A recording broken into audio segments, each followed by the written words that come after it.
Mi hermana se casó con mi abusivo ex esposo. Mi familia defendió al hombre que casi me mata. Pero cuando él la engañó una semana antes de la boda y volvieron rogando por los $800 mensuales que les daba, los dejé sin un solo centavo y nunca olvidarán la lección. Tengo 32 años. Trabajo en consultoría financiera y gano más dinero del que jamás pensé que tendría cuando era más joven. Pero eso no significa nada comparado con lo que tuve que pasar para llegar aquí. Supongo que necesito contar esta historia porque hay gente que me dice que soy cruel, que debería perdonar a mi familia, que la sangre es más importante que todo, pero la verdad es que después de lo que me hicieron, después de cómo me traicionaron de la manera más horrible posible, no les debo absolutamente nada, y cuando digo nada, es nada. Ni mi tiempo, ni mi dinero, ni siquiera un mensaje de texto para saber si están vivos o muertos. Todo empezó hace como 6 años cuando conocí a Marcus. Yo tenía 26, acababa de terminar la universidad, y estaba trabajando en mi primer trabajo decente. Nada espectacular, pero era estable. Ya sabes, tipo asistente administrativa en una empresa mediana. Marcus trabajaba en construcción en ese momento. O, eso decía, porque mirando hacia atrás, me doy cuenta de que nunca vi un cheque de pago real, ni nada concreto. Salimos por unos meses, y las cosas iban bien. O sea, él era carismático, divertido, me hacía reír, y yo estaba en esa etapa donde pensaba que finalmente había encontrado a alguien, pero entonces quedé embarazada. No fue planeado, obviamente. Y cuando se lo dije, él se puso como loco de contento, tipo demasiado contento para mi gusto. Pero yo pensé, bueno, al menos no salió corriendo como algunos tipos harían. El problema fue que empezó a presionarme para que nos casáramos de inmediato. Yo quería esperar, conocernos mejor, asegurarme de que las cosas funcionaran, pero él insistía y insistía, diciendo que quería que el bebé naciera con padres casados, que era lo correcto, que me amaba, y quería hacer las cosas bien. Total que cedí. Nos casamos en el juzgado cuando yo tenía como 3 meses de embarazo, nada elegante, solo nosotros dos, y un par de testigos que él consiguió. Ni siquiera invitamos a mi familia porque él dijo que sería mejor hacer algo íntimo, y ahí empezó todo a irse al carajo, básicamente. Literal, una semana después de casarnos, Marcus cambió completamente. Empezó a llegar tarde a casa, oliendo a alcohol, y cuando le preguntaba dónde había estado se enojaba y me decía que dejara de controlarlo. Luego descubrí que estaba apostando. No sé exactamente cuánto, pero era suficiente para que nuestras cuentas bancarias estuvieran siempre vacías. Yo estaba embarazada, trabajando tiempo completo, y llegando a casa a cocinar y limpiar mientras él se la pasaba en el sofá jugando videojuegos o saliendo con sus amigos. Cuando le pedía que buscara trabajo o al menos que ayudara en la casa, me decía que yo era una nag, que lo estaba presionando demasiado, que necesitaba su espacio. ¿Puedes creerlo? Yo embarazada, manteniéndolo todo, y él necesitaba su espacio. Entonces perdí al bebé. Tenía 5 meses cuando empecé a sangrar en medio de la noche. Le dije a Marcus que necesitaba ir al hospital inmediatamente, que algo estaba muy mal, y él me miró y dijo que estaba exagerando, que probablemente era normal, que lo consultara con el doctor en la mañana. Yo estaba aterrorizada, sangrando cada vez más, y él se dio la vuelta y se volvió a dormir. Tuve que llamar a una ambulancia yo sola. Perdí al bebé esa noche, sola en el hospital, porque Marcus ni siquiera se molestó en ir. Cuando finalmente apareció al día siguiente, ¿sabes qué me dijo? Que probablemente había sido mi culpa por estar estresándome tanto, que si hubiera sido más relajada el bebé estaría bien. Me culpó. Me culpó por perder a nuestro hijo. Después de eso caí en una depresión horrible. Seguía trabajando porque no teníamos otra opción. Alguien tenía que pagar las cuentas, pero por dentro estaba completamente rota. Y Marcus, en lugar de apoyarme, o al menos dejarme en paz, se puso peor. Perdió su trabajo, si es que realmente lo tenía, y se convirtió en un completo parásito.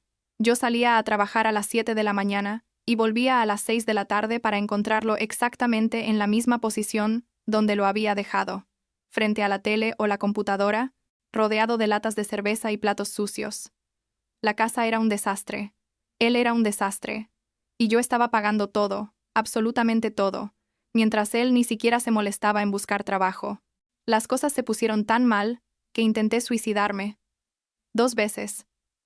La primera vez tomé un montón de pastillas, pero vomité todo antes de que hicieran efecto. La segunda vez traté de cortarme las venas en la bañera, pero no pude hacerlo. Me dio demasiado miedo. Marcus ni siquiera se enteró de ninguna de las 2 veces, porque estaba demasiado ocupado en su mundo para notar que su esposa se estaba muriendo por dentro. Finalmente reuní el valor para decirle que quería el divorcio. Literalmente le dije, no puedo más, esto me está matando, necesito que terminemos esto. Y él explotó. Me golpeó tan fuerte que caí al piso, y luego siguió golpeándome, pateándome, mientras yo gritaba y lloraba. Me encerró en la casa, escondió mi teléfono y mis llaves, y me dijo que no iba a dejarme arruinar su vida, que si intentaba irme me mataría. Estuve encerrada como 2 días. No pude ir a trabajar, no pude llamar a nadie, y Marcus se la pasaba vigilándome, diciéndome lo inútil que era, lo mucho que dependía de él, que sin él no era nada. Pero logré escapar cuando él se quedó dormido borracho una noche. Salí por una ventana y corrí a la casa del vecino, un señor mayor que vivía al lado y que había escuchado los gritos pero nunca había intervenido. Le rogué que llamara a la policía y él lo hizo. Cuando llegaron, Marcus estaba tan borracho que apenas podía hablar coherentemente. Lo arrestaron ahí mismo y yo fui al hospital donde me tomaron fotos de todos los moretones, los cortes, todo. Fue horrible, pero al menos tenía evidencia. El juez le ordenó que fuera a terapia de manejo de la ira como parte de su libertad condicional, pero honestamente no sé si alguna vez fue. El divorcio se finalizó como 6 meses después, y fue el mejor día de mi vida hasta ese momento. Me mudé a otra ciudad, como a 3 horas de distancia, conseguí un trabajo mejor en consultoría financiera gracias a una amiga que me ayudó, y básicamente empecé de cero. Cambié mi número, bloqueé a Marcus en todo, y traté de olvidar que esos años oscuros habían existido. No fue fácil, obviamente. Pasé por mucha terapia, muchas noches sin dormir, pero poco a poco empecé a sanar. Pasaron 2 años. 2 años en los que reconstruí mi vida completamente. Conseguí ascensos, compré mi propio apartamento, hice nuevos amigos, empecé a salir de nuevo, ya sabes, básicamente me convertí en la persona que siempre quise ser. Y como había logrado estabilizarme financieramente, empecé a mandarle dinero a mis padres. Ellos se habían jubilado y vivían con una pensión modesta, y yo quería ayudarlos porque, bueno, son mis padres, ¿no? Les mandaba como $800 al mes, lo cual para ellos era bastante, y me hacía sentir bien poder contribuir. También le mandaba dinero a mi hermana menor Jennifer cuando lo necesitaba, aunque ella era un caso perdido, la verdad. Había dejado la preparatoria, había tenido problemas con drogas en el pasado, y trabajaba como mesera en un diner mientras vivía con mis padres. Pero igual, era mi hermana, y yo quería ayudar. Un día recibí una llamada de mi mamá. Sonaba rara, tipo nerviosa, y me dijo que necesitaba contarme algo importante. Inmediatamente pensé que alguien había muerto, o algo así, pero no, era peor. Me dijo que Jennifer estaba comprometida y que iba a casarse pronto. Le dije que qué bien, felicidades, esperando que terminara ahí, pero entonces agregó, y el novio es alguien que conoces. Se me heló la sangre porque algo en su tono me decía que esto no iba a ser bueno. Le pregunté quién era, y ella se quedó callada un momento antes de decir, es Marcus, tu ex Marcus. Literalmente no podía respirar. Le pregunté si estaba bromeando, rogando porque fuera una broma de muy mal gusto, pero ella dijo que no, que Marcus y Jennifer se habían conocido en el diner donde ella trabajaba, que habían empezado a salir hace como 6 meses, y que ahora estaban comprometidos. Yo estaba en shock total. Le pregunté, ¿estás consciente de lo que ese hombre me hizo? ¿Sabes por lo que pasé? Y ella me dijo, bueno, Marcus nos contó su versión de la historia y dice que tú también tuviste la culpa, que tú lo provocabas, que eras tú la que tenía problemas de ira. No podía creerlo. Mis propios padres, que sabían perfectamente lo que había sufrido, estaban creyéndole a mi abusador sobre mí. Traté de explicarles todo otra vez, aunque ya lo había hecho antes. Les dije sobre los golpes, sobre el encierro, sobre cómo me culpó por perder al bebé, sobre los intentos de suicidio, todo.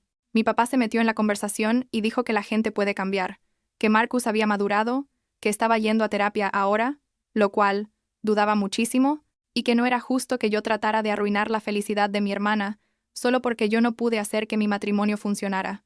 ¿Puedes creerlo? Como si yo hubiera sido la que fracasó. Como si yo fuera la villana de esta historia. Le dije que si dejaban que ese hombre se casara con Jennifer, si lo apoyaban en esto, iban a perder a una hija. Mi mamá lloró y dijo que estaba siendo dramática, que no podía obligar a Jennifer a dejar a alguien que la hacía feliz solo porque yo tenía resentimientos. Programé una videollamada con toda la familia para mostrarles las fotos de los moretones, los reportes del hospital, los documentos del divorcio, todo. Tenía evidencia física de lo que Marcus me había hecho. Pensé que eso los haría recapacitar. Durante la llamada, les mostré todo. Les leí secciones del reporte policial. Les mostré las fotos que los doctores habían tomado de mis costillas rotas, de mi cara hinchada, de mis brazos llenos de moretones. Y Jennifer, mi hermana menor a la que yo había estado ayudando financieramente, me miró y se rió. Se rió en mi cara y dijo que yo probablemente había instigado todo, que Marcus le había dicho que yo era manipuladora, que había planeado quedar embarazada para atraparlo, que cuando perdí al bebé me volví loca y empecé a atacarlo físicamente. Dijo que según Marcus, él solo se defendió esa última vez, y que yo exageré todo con la policía porque quería destruirlo. Luego Jennifer dijo algo que nunca voy a olvidar.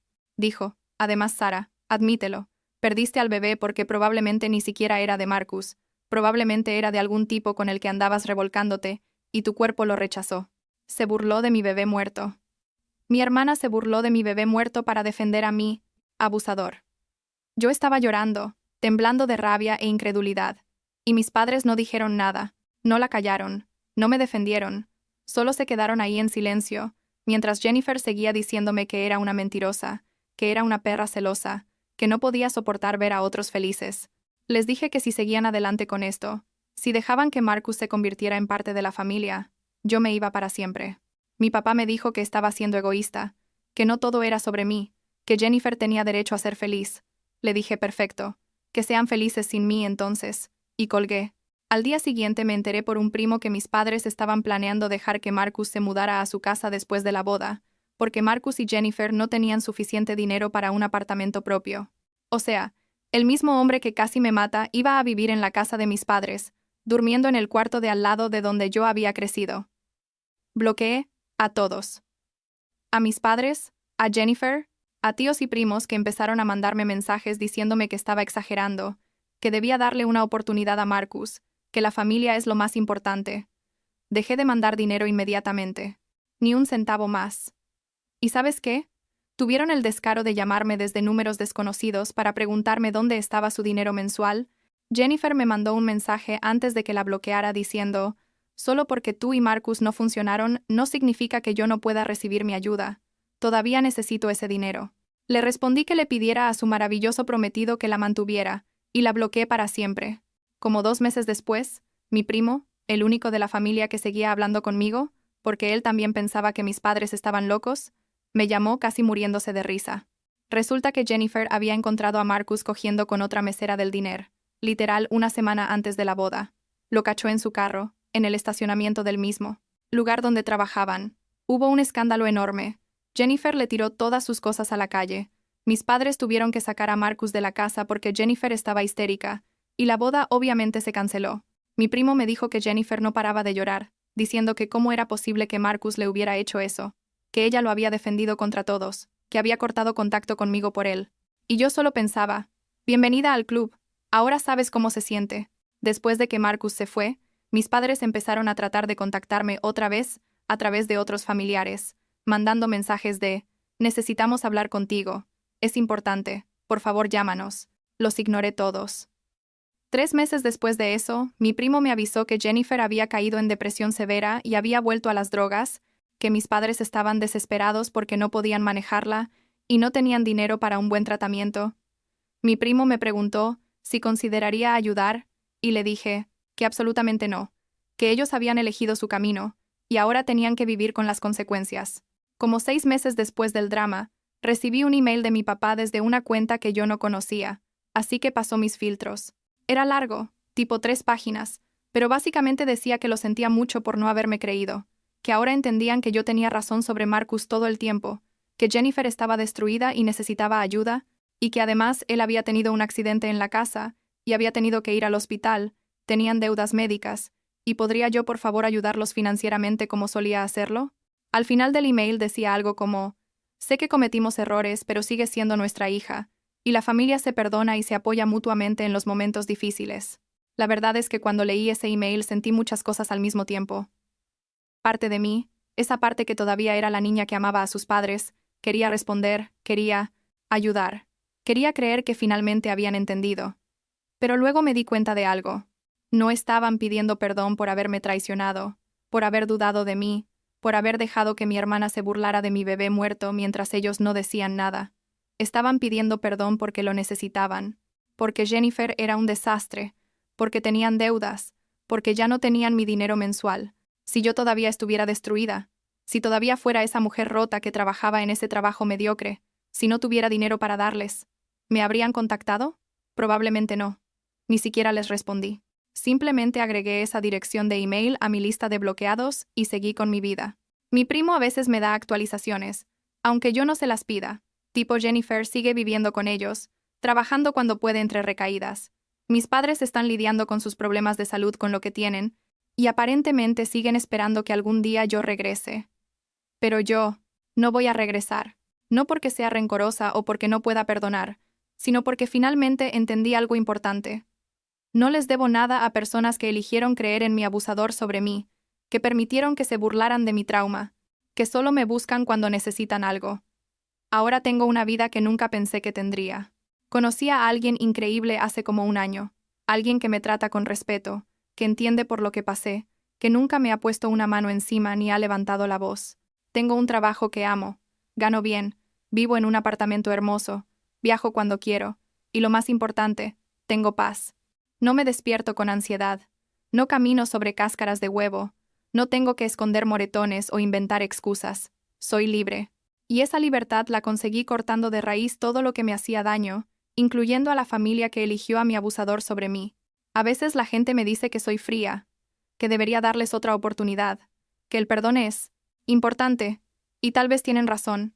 Tal vez algún día pueda perdonar en mi corazón, pero perdonar no significa olvidar, y definitivamente no significa dejar que vuelvan a entrar en mi vida para lastimarme otra vez. Así que sí, corté contacto con mis padres y mi hermana, y no me arrepiento, porque al final del día, yo solo me tengo a mí misma, y finalmente aprendí a elegirme.